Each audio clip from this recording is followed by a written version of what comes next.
గుజ్జన గూళ్ళు బొమ్మల పెళ్ళి గిల్లీ కజ్జా తొక్కుడు బిళ్ళ బిళ్ళంగోడు చెమ్మ చెక్క మా ఇల్లు బొమ్మరిల్లు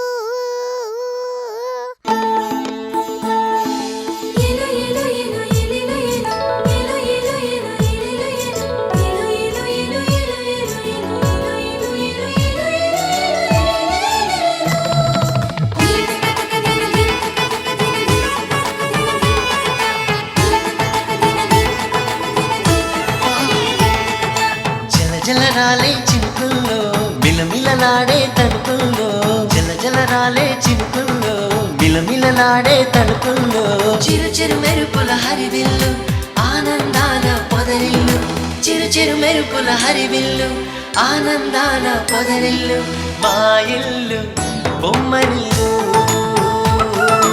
అందాల హరివిల్లు మా ఇల్లు బొమ్మరిల్లు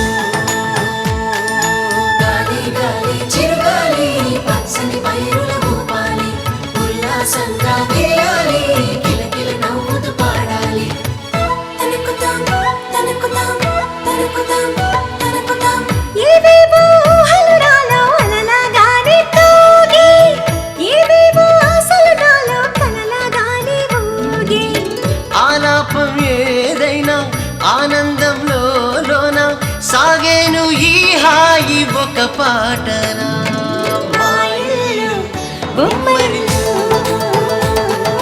అందాల హరివిల్లు మా ఇల్లు బొమ్మరిల్లు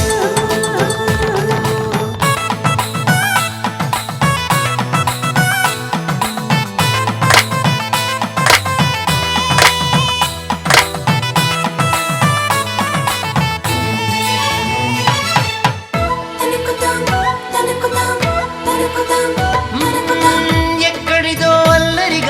సరదాగానే వీచే చిన్నారి కిన్నెరసాని పయనాలేమో చూసి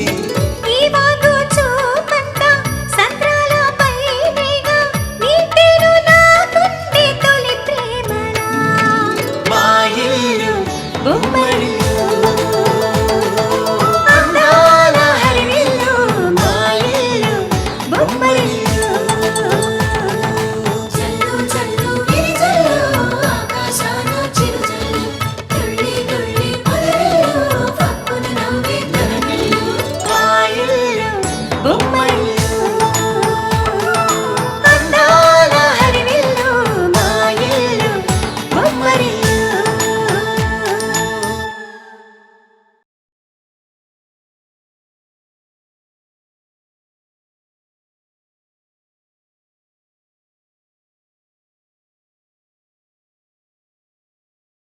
ముంబై వెళ్ళిన మీ ఆయన హడావిడిగా ఫ్లైట్లో వచ్చేస్తాడు. అప్పుడు మ్యాటర్తో పాటు ఇదిగో ఈ ఫోటో కూడా చూపించు. నువ్వు తాగిన పాలలో మత్తు మందు కలిపి నువ్వు పడుకున్నాక వాడిని తీసుకొచ్చి నీ పక్కన పడుకోబెట్టి ఫోటో తీయించాను. బాగుంది కదా? పాప పేరు బయట పెట్టడం వల్ల పాపకేమీ కాదంకల్. పాపకేం జరిగినా హరి మీదే అనుమానం వస్తుందని కేసు పూర్తయ్యేంతవరకు పాప జోలికి రాకుండా ఉంటాడు. మనమ్మయ్య పక్కన మనవరాలు కూడా ఉందా? ఇలా ఇవ్వండి, నేను కూడా మాట్లాడతాను. నేను చెప్తున్నది నిజమే రాజేశ్వరి. నా వల్ల అమ్మాయి వల్లే కదా నీకు ఇన్ని సమస్యలు వచ్చాయి. నేను మీ దగ్గర టాక్సీ డ్రైవర్గా పనిచేస్తున్న రాజేంద్ర గారి భార్యనండి. ఎంత? 10,000? ఏం చూసిమ్మంటావు? నీ జన్మలో ఎప్పుడన్నా 1000 రూపాయల నోటు చూసావా? మా బ్రతుకులకి 100 రూపాయల నోటు చూడటమే ఎక్కువ. ఇంకా 1000 రూపాయల నోటు చూసే అదృష్టం ఎక్కడుంటుంది?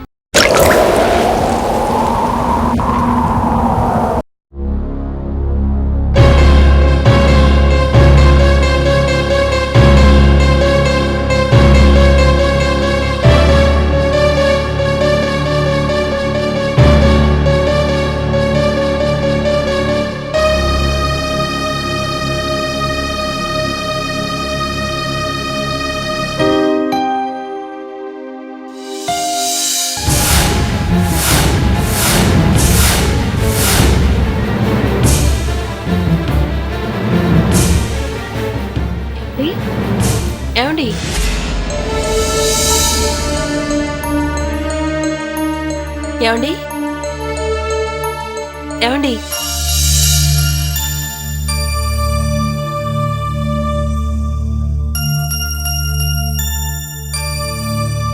నేనెక్కడున్నాను? నీరసంతో కళ్ళు తిరిగి పడిపోయినట్టున్నారమ్మా. అరుగు మీద పడుంటే మా ఇంట్లోకి తీసుకొచ్చాను. చూడ్డానికి గొప్పింటి ఆడదానిలా ఉన్నారు, కానీ ఏదో కష్టంలో ఉన్నట్టు కనిపిస్తున్నారు. ఏం కష్టం వచ్చిందమ్మా మీకు? నా కష్టాలు ఎవరితో చెప్పుకొని ఏం ప్రయోజనం అమ్మా? ఆదుకుంటాడనుకున్న మనిషి అవమానించి పంపించిన తర్వాత నువ్వు మాత్రం ఏం చేయగలవు చెప్పు? మీకు సహాయం చేయగలిగే స్తోమత నాకుందో లేదో తెలియదు, కానీ మీ పరిస్థితి చూస్తుంటే సాటి ఆడదానిగా నాకు చేతనైన సహాయం చేయాలనిపిస్తుంది. చెప్పమ్మా, మీ సమస్య ఏమిటో చెప్పమ్మా.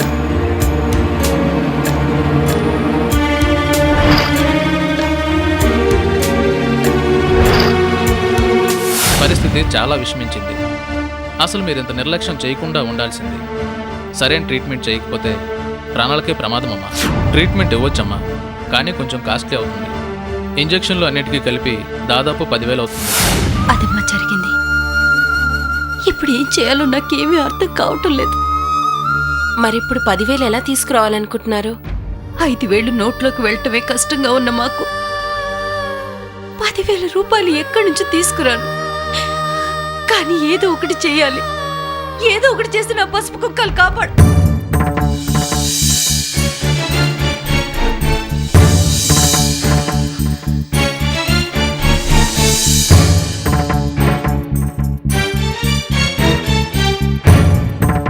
ఈ తాళిబుట్టు అమ్మితే 10,000 వస్తాయి కదా? పొరపాటును కూడా అలాంటి పని చేయకండమ్మా. ఈ పవిత్రమైన తాళిబొట్టుని అమ్మద్దమ్మా. నేనెందుకు ఇంత బాధపడుతూ చెప్తున్నానంటే, తాళిబొట్టుకు నోచుకొని దురదృష్టవంతురాల్ని నేను. ఆ అదృష్టం కోసం పరితపించుకుపోతున్న ఆడదాన్నమ్మా నేను. నేనొక వేసేనమ్మా. నాలాంటి ఆడదానికి తెలిసినంతగా తాళి విలువ ఎవరికీ తెలియదు. అందుకే చెబుతున్నాను, ఆ తాళి అమ్మద్దు. కావాలంటే ఎక్కడైనా తాకట్టు పెట్టి డబ్బులు ఇప్పిస్తాను. ఏంటమ్మా ఆలోచిస్తున్నావు? నేను వేసినని చెప్పగానే నా ఇంట్లో అడుగుపెట్టినందుకు మైలపడ్డానని బాధపడుతున్నావా? లేదమ్మా, నన్ను ఆదుకుంటారనుకున్న మనుషులందరూ నన్ను చీకొట్టారు. సంఘం చీకొట్టిన మనిషి నువ్వు నన్ను ఆదుకున్నావు. చిన్నదాని వైపోయావు గాని లేకపోతే నీ పాదాలకు నమస్కరించుండేదని. నాకు త్వరగా డబ్బులు కావాలి. పదమ్మ వెళ్దాం. పదమ్మా.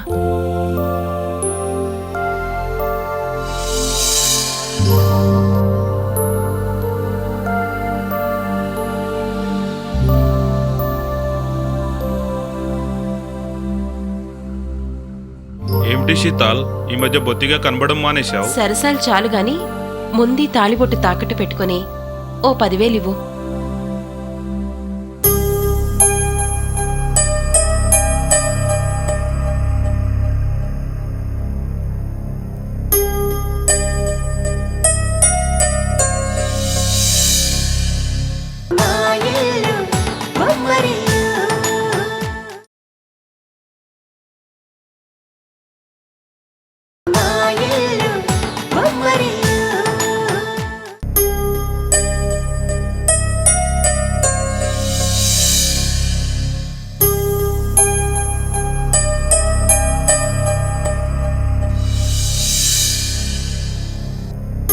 నువ్వు మరీ అంత టెస్ట్ చేయక్కర్లేదు.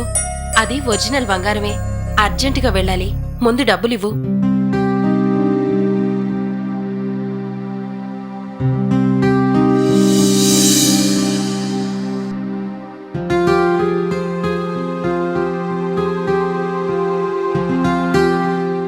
వస్తాను సేట్. మంచిది. రామ్మా.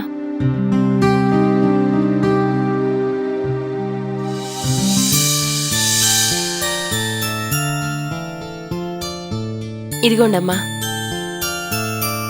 సమయానికి ఆదుకున్నావు. నీ మేలు ఈ జన్మలో మర్చిపోలేనమ్మా. ఇంత చిన్న విషయానికి అంత పెద్ద మాటలు ఎందుకమ్మా? అయినా నేనేమన్నా నా డబ్బులిచ్చానా? మీ మంగళసూత్రం తాకట్టు పెడితేనే కదా డబ్బులొచ్చాయి. ఇప్పుడు నేనున్న పరిస్థితిలో నాకిదే గొప్ప సహాయం సీతాలు. వెళ్ళొస్తాను. ఒక్క నిమిషం.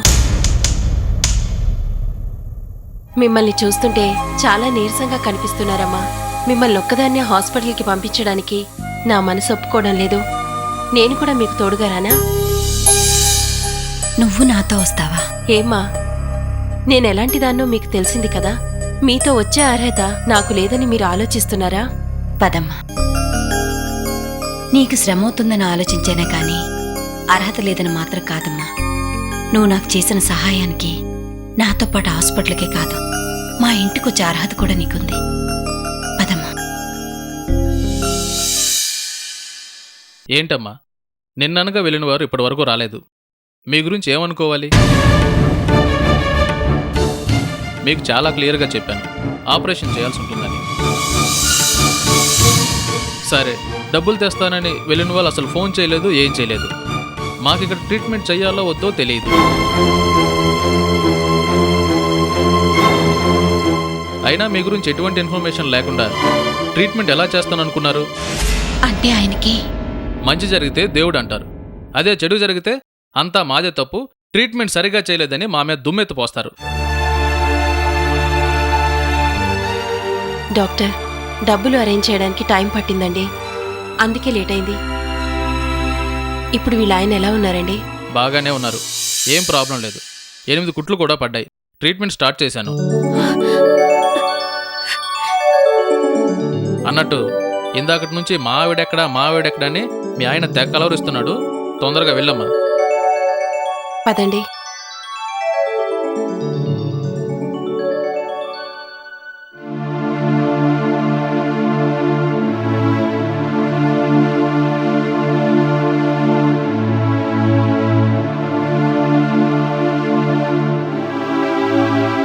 ఇప్పుడు ఎలా ఉందండి? బాగానే ఉంది బోనా. ఎక్కడికి వెళ్ళిపోయావు బోనా? నేనెక్కడికి వెళ్ళలేదండి, ఇక్కడే ఉన్నాను.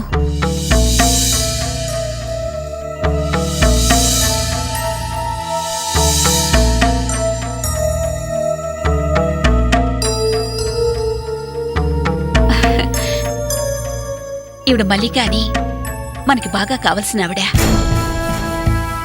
నమస్కారం అండి. హాస్పిటల్లో కనిపిస్తే మాట్లాడుతూ ఉండిపోయాను. ఏంటండి, బాగా నొప్పిగా ఉందా? లేదు బోనా, ఆ డాక్టర్ ఏదో అన్నాడని అనవసరంగా నువ్వు కంగారు పడ్డావు. చూడు, ఒక ఇంజెక్షన్ చేసి కట్టుకట్టేసరికి సగం నొప్పిపోయింది. మనం జాగ్రత్తగా ఉండాలని డాక్టర్ అలా భయపెట్టాడు, అంతే. నాకేం కాదు బోనా. మీరు క్షేమంగా ఉండడం కన్నా నాకేం కావాలి చెప్పండి. డాక్టర్ గారు మిమ్మల్ని ఇంటికి తీసుకెళ్ళొచ్చని చెప్పారు. పదండి వెళదాం.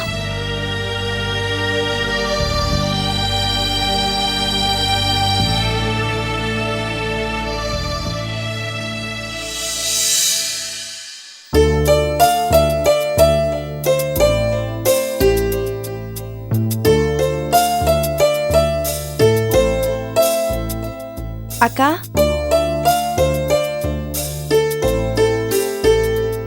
ఇంటికి రాత్రి తలుపులకి గడియెవరు పెట్టుంటారంటావు? అబ్బా, ఎవరో పెట్టుంటారులేవే. ఇంక నువ్వు ఆ విషయం గురించి ఆలోచించడం మానవా? ఎందుకే అనవసరంగా భయపడుతున్నావు? భయపడకుండా ఎలా ఉండమంటావక్క? మన ఇంట్లోకి మనకి తెలియకుండా ఎవడో వచ్చి గడియ పెట్టి వెళ్ళాడంటే ఇదేమన్నా చిన్న విషయమా? ఖచ్చితంగా మనమేదో ప్రమాదంలో ఉన్నామక్క. పెద్దమ్మా, పాపం మమ్మీ నా గురించి చాలా భయపడుతుంది పెద్దమ్మా. నువ్వు ఊరుకోవే, ముందు హోంవర్క్ చేద్దుగాని పద. ఎందుకక్క ప్రతిసారి పాపనోరు ముయించాలనుకుంటున్నావు? ఏం జరుగుతుందో నీకు తెలుసక్క, కానీ నువ్వెందుకో నా దగ్గర దాస్తున్నావు. చెప్పక్క, ఏదైనా ప్రమాదం జరగబోతోందా? పాపెందుకు తన గురించి నేను భయపడుతున్నానని చెప్తోంది?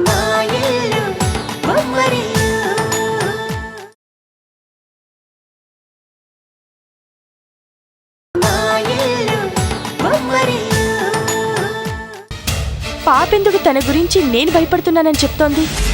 నువ్వు ఊరికే ప్రతిదానికి ఇలా భయపడుతుంటే అనదా ఏంటి? నువ్వు భయపడేంత ప్రమాదం ఏం జరగబోవట్లేదే.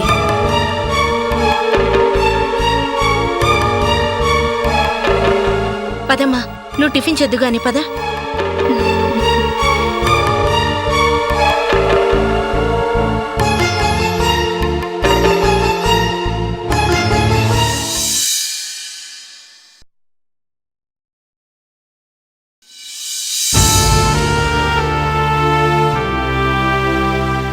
పాపం ఆ పసిబిడ్డ ఏం పాపం చేసిందని చంపాలని చూస్తున్నారు. చూస్తూ చూస్తూ ఒక పసిబిడ్డ చావుకి కారణం కావాలా? ఒక బిడ్డకి తల్లినయ్యే అదృష్టం ఎలాగో లేదు. ఒక బిడ్డ చావుకి మాత్రం కారణం కాకూడదు. ఈ విషయం వెంటనే భార్గవికి చెప్పి పాపం జాగ్రత్తగా చూసుకోమని చెప్పాలి.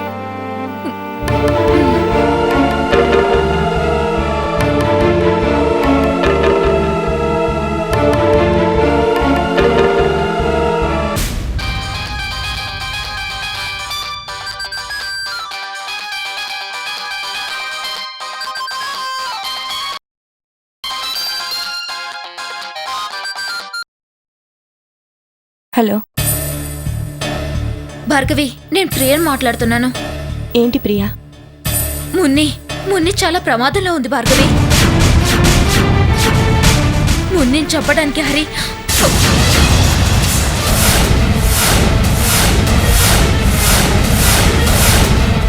హలో హలో ప్రియా, మాట్లాడు ప్రియా.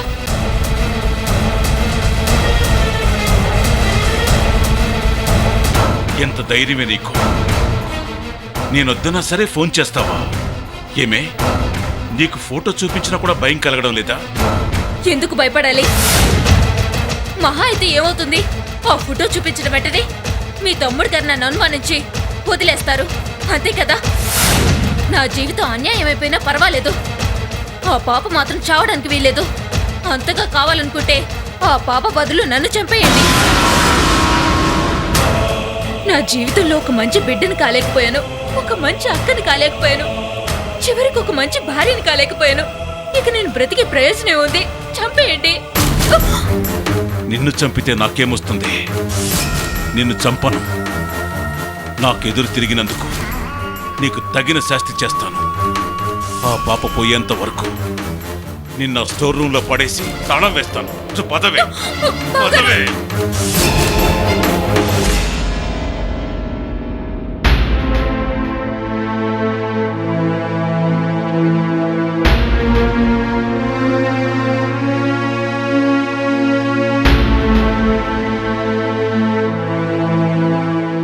ఏంటే ఇంకా కాఫీ తాగలేదే? అడుగుతోంది నిన్నేనే. ఏంటా పరధ్యానం? కాఫీ కూడా తాకుండా ఏం ఆలోచిస్తున్నావు? చూడు, నువ్వింక ఆలోచించడం మానవా? నేను అడిగే కొన్ని ప్రశ్నలకి సమాధానం చెప్పక్క, అప్పుడు ఆలోచించడం మానేస్తాను.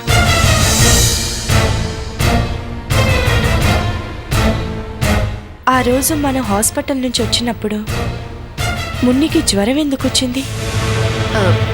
చిన్నపిల్లలకి జ్వరం ఎందుకు వస్తుంది? ఏ వైరల్ ఇన్ఫెక్షన్ అయి ఉంటుంది. నన్ను పూర్తిగా అడగని అక్క. జ్వరం తగ్గిన తర్వాత కూడా నిద్ర మధ్యలో మున్ని ఎందుకు ఉలిక్కిపడి లేస్తోంది? నాకు భయం వేస్తుంది అని పదే పదే ఎందుకంటోంది? ఎన్నడూ లేంది నాకు డాడీ కావాలని ఎందుకు అడుగుతోంది?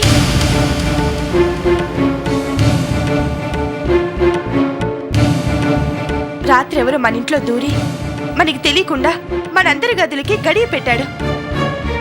ఇప్పుడు ప్రియా కాల్ చేసి మున్ని ఆపదలో ఉందని చెప్పింది.